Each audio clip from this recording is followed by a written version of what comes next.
I think there were a couple of questions. Oh, can people hear me? Okay. I think there are a couple of questions.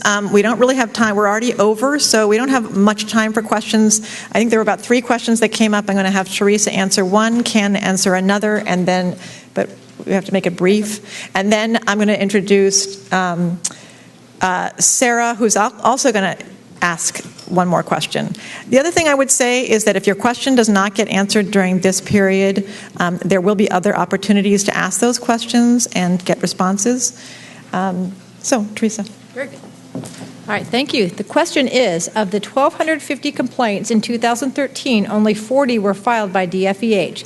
That's 3%. Is DFEH troubled by this extremely low number of cases filed, both as an absolute number and as a percentage of complaints filed by members of the public? That's a really great question, and I appreciate the question. First of all, I would like to say that we have a mandatory mediation program. So the numbers of lawsuits filed does not reflect the number of cases that are referred to the legal department. The lion's share of the cases are resolved through mediation. So it's really that the low number reflects the great mediation program that we have. But can we do better? Yes, we can, and I am very much dedicated to improving those numbers. I want to see more cases accepted by legal, referred by mediation, and if we're not able to settle them at mediation, lawsuits filed. I'm a proponent of expanding the legal department and wherever we can. So it's a great question, and I'm absolutely on it. So thank you.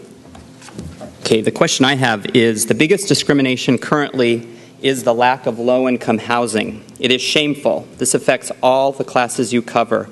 Who can we sue about this? Will you begin a class action lawsuit?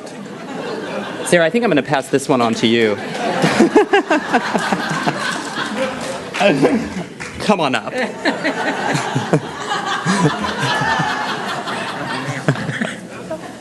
So I'm just going to sneak right out here before my formal introduction and say, you know, the limits on the amount of affordable housing that we have exist everywhere in this country. The process of even providing affordable housing has so changed because of congressional decisions by Congress. You know, back in the day, the first kinds of affordable housing that generally were available was public housing, except hardly any funding for that anymore. Section 8 housing came along. No growth there. We had, at one point, we had Fannie Mae and Freddie Mac supporting through their mission the construction, making available loans to develop affordable housing as part of their mission to, you know, support the loans to developers to develop affordable housing. But that's kind of fallen by the wayside too. And we have still some programs at HUD that I'll talk about in my formal remarks that are generating some affordable housing. And we have the tax credit program that generates some affordable housing. Given the economic inequities in this country today, there is not enough affordable housing to meet the need by magnitude of many. And so, and the programs that traditionally have supported such housing over the years have fallen by the wayside or not been adequately funding. So it's not a lawsuit unless you're talking about talking to your members of Congress about increased support for funding for affordable housing. And when I say funding for affordable housing, I mean funding that will support very low income and low income people. Affordability has different definitions. Affordability in San Francisco would be folks who maybe made as much as $80,000 or $90,000 for a household. Jeff's nodding.